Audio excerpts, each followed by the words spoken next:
दोस्तों, आज की कहानी बड़ी ही ज्ञानवर्धक है। तो आप सभी से अनुरोध है कि इस कहानी को पूरा ज़रूर सुनिएगा। तो चलिए कहानी में आगे बढ़ते हैं। बहुत समय पहले की बात है। एक राज्य में एक राजा राज्य किया करता था। उस राजा की 5 पुत्रियां थीं। सभी बहुत ही सुंदर थी। वह राजा अपनी पुत्रियों से बहुत प्रेम करता था, इसलिए उनकी सुरक्षा का विशेष ध्यान रखता था। किसी भी राजकुमारी को महल से बाहर जाने की अनुमति नहीं थी। वे हर समय कड़ी सुरक्षा में रहती थी। कुछ सैनिक हर समय उनके आसपास रहते थे ताकि उन पर किसी तरह का खतरा न आ सके। राजकुमारियों के रहने की व्यवस्था एक ही कक्ष में थी। रात में उनके सोने जाते ही वह कक्ष बाहर से बंद कर दिया जाता था ताकि ना वे कक्ष से बाहर निकल सके और ना ही कोई उनके कक्ष में प्रवेश कर सके। कक्ष से बाहर सैनिक तैनात रहते थे, लेकिन इतनी सुरक्षा के बाद भी जब राजा सुबह राजकुमारियों से मिलता था तो उनके जूते फटे हुए होते थे। राजा हैरान रह जाता। पूछने पर राजकुमारियां कहती कि उन्हें पता नहीं कि उनके जूते कैसे फट गए। हर दिन राजकुमारियों के लिए नए जूते लेने पड़ते। हर दिन राजकुमारियों के जूते का फटना राजा के लिए एक रहस्य बनता जा रहा था। राजा चाहता था कि इस रहस्य का पर्दाफाश हो सके, इसलिए उसने अपने स्तर पर कई प्रयास किए, लेकिन राजा सफल नहीं हो सका। अंत में उसने अपने राज्य में यह घोषणा करवा दी कि जो कोई व्यक्ति 3 दिनों में राजकुमारियों के जूते फटने के कारण का पता लगा लेगा, उसका विवाह उसकी मनपसंद राजकुमारी से करवा दिया जाएगा। साथ ही उसे राज्य का उत्तराधिकारी भी घोषित कर दिया जाएगा। लेकिन अगर इस कार्य में असफल रहे तो उसका सिर धड़ से अलग कर दिया जाएगा। यह घोषणा पड़ोसी राज्यों तक भी पहुंच गई और पड़ोसी राज्यों के राजकुमार इस रहस्य का पता लगाने के लिए राजा के पास आने लगे। राजा उन्हें राजकुमारियों के कक्ष के साथ वाले कक्ष में ठहराता था ताकि उन्हें निगरानी करने में कोई असुविधा न हो। लेकिन रात होते ही राजकुमार गहरी नींद में सो जाते और सुबह होने पर देखते कि राजकुमारियों के जूते फटे हुए हैं। कई राजकुमारों को रहस्य का पता न लगा पाने के कारण अपने प्राण गंवाने पड़े। अब राजकुमार भी अपने प्राणों के भय से इस रहस्य का पता लगाने में हिचकने लगे। राजा निराश हो गया। उसे लगने लगा कि अब यह सदा के लिए रहस्य ही बना रहेगा। उस राज्य के एक गांव में एक गरीब युवक रहता था। एक दिन जब उसने राजा की घोषणा सुनी तो वह राजकुमारी से विवाह के सपने देखने लगा। उसने सोचा कि गरीबी में जीवन यापन करने से तो अच्छा है कि इस रहस्य का पता लगाने में हाथ आजमाया जाए। सफल रहा तो राजकुमारी के साथ विवाह होगा और साथ साथ राज्य का उत्तराधिकारी भी बन जाऊंगा। अन्यथा इस गरीबी के जीवन से तो मृत्यु ही अच्छी है। अगले दिन उसने एक पोटली में कुछ रोटियां बांध ली और पैदल ही राजमहल की ओर निकल पड़ा। बिना रुके वह चला जा रहा था। शाम तक उसे किसी भी हालत में राजमहल पहुंचना था। चलते चलते दोपहर हो गई और उसे भूख भी लग गई थी और वह काफी थक भी चुका था। इसलिए एक पेड़ के नीचे भोजन करने और सुस्ताने के लिए बैठ गया। लेकिन जैसे ही उसने खाने के लिए पोटली खोली, एक बूढ़ी औरत वहां आ गई और उसने उस युवक से खाना मांगा। युवक भूख से बेहाल था, लेकिन दयावश उसने अपनी सारी रोटियां उस बूढ़ी औरत को दे दी।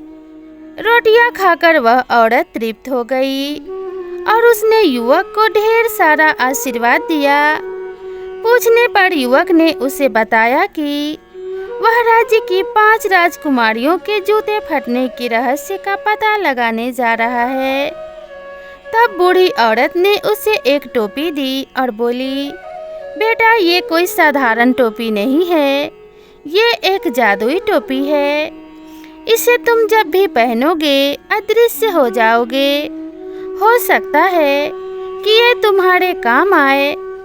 और हाँ, मेरी एक बात याद रखना, यदि राजकुमारियाँ तुम्हें कुछ भी खाने पीने को दे तो उससे मत खाना। टोपी लेकर युवक ने बूढ़ी औरत से विदा ली और महल की ओर चल पड़ा। शाम होने से पहले ही वह महल पहुंच गया। महल के द्वारपाल उसे राजा के समक्ष ले गए।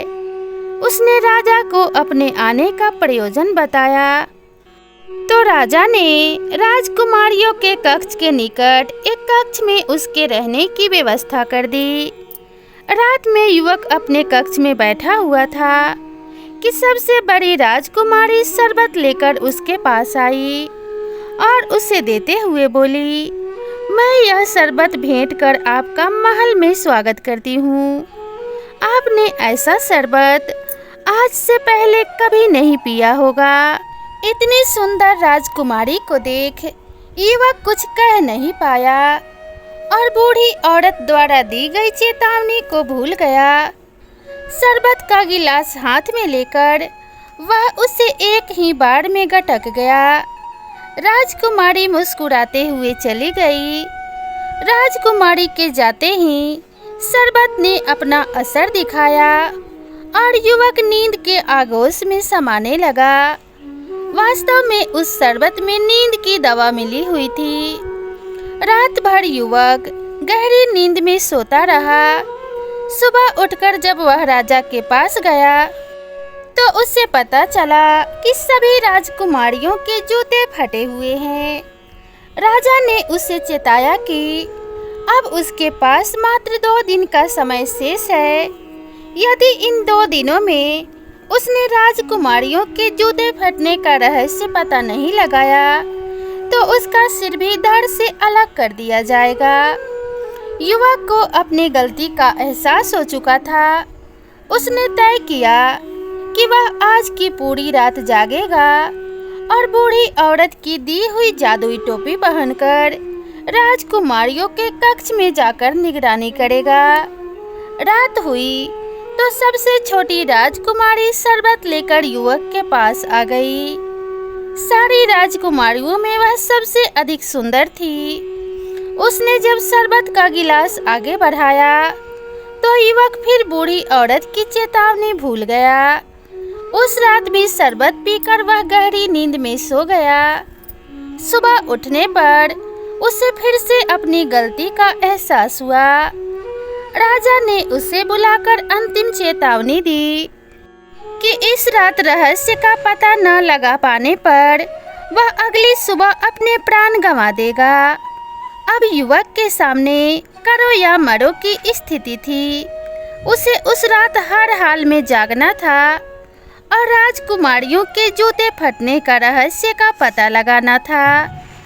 रात में फिर से छोटी राजकुमारी शरबत लेकर उसके पास आई, लेकिन इस बार वह सावधान था। उसने शरबत का गिलास ले तो लिया, लेकिन पिया नहीं। राजकुमारी के जाने के बाद उसने शरबत खिड़की से बाहर फेंक दिया। शरबत न पीने के कारण इस बार उसे नींद नहीं आई। देर रात वह बूढ़ी औरत की दी हुई जादुई टोपी पहनकर सभी राजकुमारियों के कमरे में चला गया। जादुई टोपी के कारण वह अदृश्य था। कोई उसे देख नहीं पा रहा था, लेकिन वह सब कुछ देख रहा था। उसने देखा कि सभी राजकुमारियां सुंदर वस्त्र और नए जूते पहनकर सज धज कर तैयार हैं। युवक यह देखकर हैरान था और उसे समझ नहीं आ रहा था कि रात के इस समय और इस प्रहर में राजकुमारियां इतनी तैयार क्यों हैं? तभी सबसे बड़ी राजकुमारी सबसे छोटी राजकुमारी से बोली, जाओ जाकर पता करो कि वह युवक सोया है या नहीं। छोटी राजकुमारी युवक के कक्ष में दीवार पर कान लगाकर खड़ी हो गई और उसके खर्राटे सुनने की कोशिश करने लगी। युवक समझ गया कि उसे खर्राटे की आवाज़ निकालनी होगी ताकि राजकुमारियां उसकी ओर से निश्चिंत हो जाए। वह अदृश्य अवस्था में दीवार के पास जाकर खर्राटे की आवाज़ निकालने लगा, जिससे छोटी राजकुमारी को लगा कि वह सो गया है। उसने सारी राजकुमारियों को ये सूचना दे दी। फिर सबसे बड़ी राजकुमारी ने 5 बिस्तरों में से एक बिस्तर खिसकाया और 3 बार ताली बजाई। ताली बजाते ही वहाँ की जमीन एक ओर खिसक गई। वह एक गुप्त मार्ग था जहाँ नीचे की ओर सीढ़ियाँ बनी हुई थी। सभी राजकुमारियाँ एक एक कर उस गुप्त मार्ग में बनी हुई सीढ़ियों से नीचे उतरने लगी। युवक भी उनके पीछे हो लिया। सीढ़ियाँ खत्म होने पर एक घना जंगल पड़ा। उस जंगल में लगे पेड़ों की डालियाँ सुनहरी थी। युवक ने एक सुनहरी डाली तोड़कर अपने पास रख ली।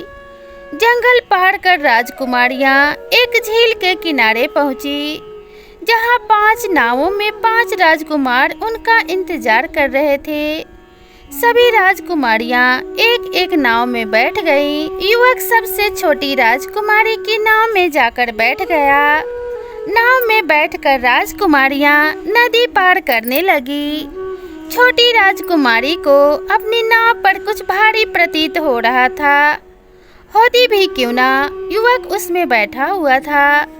उसने पास ही एक दूसरी नाव में बैठी अपनी बड़ी बहन को ये बात बताई तो वह हंसने लगी और बोली, लगता है आज वह नींद में है। फिर छोटी राजकुमारी कुछ न बोली। कुछ ही देर में नाव नदी पार पहुंच गई। सभी राजकुमारियां राजकुमारों के साथ नाव से उतरी और आगे बढ़ने लगी। कुछ ही दूर रोशनी से जगमगाता हुआ एक शानदार महल था। उस महल में संगीत गूंज रही थी। राजकुमारियां महल के अंदर चली गई। युवक भी पीछे पीछे महल में चला गया। वहां उसने देखा कि कई युवक और युवतियां एक साथ नृत्य कर रहे हैं। राजकुमारियां भी राजकुमारों के साथ नृत्य करने लगी। युवक को अब 5 राजकुमारियों के जूते फटने का कारण समझ आ चुका था। वह एक किनारे पर खड़ा होकर सबको नृत्य करते देखने लगा। थोड़ी देर बाद उसे भूख लगने लगी। उसने देखा कि उस कक्ष के एक किनारे पर रखी मेज पर ढेर सारे पकवान सजे हुए हैं। उसने एक मिठाई उठाई और अपने मुंह में डाल ली। उसी समय सबसे छोटी राजकुमारी की नज़र उस ओर चली गई और उसने मिठाई को हवा में उड़ते और गायब होते देख लिया। यह देख वह डर गई। वह सबसे बड़ी राजकुमारी के पास गई और यह बात बताई तो वह बोली, लगता है तुम आज खुली आंखों से सपने देख रही हो। अपने बड़ी बहन की बात सुनकर छोटी राजकुमारी क्या कहती वह चुप हो गई। इधर युवक ने वहां रखे बर्तनों में से एक सुनहरा प्याला उठाया और अपने पास रख लिया। राजकुमारियां रात भर नृत्य करती रही। फिर सुबह होने पर महल से निकलकर नाव में बैठकर नदी पार कर जंगल से होते हुए सीढ़ियां चढ़कर गुप्त द्वार से अपने शयन कक्ष में आ गई। युवक भी उनके पीछे पीछे वापस आ गया। कुछ ही देर में राजा का बुलावा आ गया। जब वह दरबार पहुंचा तो 5 राजकुमारियां भी वहां उपस्थित थी। उनके जूते फटे हुए थे। राजा ने युवक से पूछा, क्या तुम राजकुमारियों के जूते फटने का रहस्य पता लगा पाए? यदि नहीं तो अपनी अंतिम सांसें ले लो। युवक बोला, महाराज, मैंने इस रहस्य के बारे में पता लगा लिया है। और उसने रात की पूरी घटना राजा को बता दी। प्रमाण स्वरूप उसने जंगल में पेड़ से तोड़ी सुनहरी डाली और महल से उठाया हुआ सुनहरा प्याला राजा के सामने प्रस्तुत कर दिया। राजा ने जब राजकुमारियों से इस बारे में पूछा तो उन्होंने भी ये बात स्वीकार कर ली। राजकुमारियों के जूते फटने का रहस्य उजागर हो चुका था। राजा ने अपना वचन निभाते हुए युवक से पूछा कि वह किस राजकुमारी से विवाह करना चाहता है। युवक ने सबसे छोटी राजकुमारी से विवाह करने की इच्छा जताई। राजा ने युवक का विवाह सबसे छोटी राजकुमारी से करवा दिया और उसे अपना उत्तराधिकारी घोषित कर दिया। इस तरह अपनी नेकदिली और निडरता से एक साधारण युवक उस राज्य का उत्तराधिकारी और राजा बन गया। तो दोस्तों, कभी भी साहस की जीत होती है और सच्चे दिल और साहस से किया गया कार्य हमेशा सफल होता है। तो आप सभी को ये कहानी कैसी लगी कृपया कमेंट करके ज़रूर बताएं और इसी तरह की नई नई कहानियों के लिए मेरे चैनल को सब्सक्राइब ज़रूर करें। तो मिलते हैं इसी तरह की नई कहानी के साथ, तब तक के लिए नमस्कार।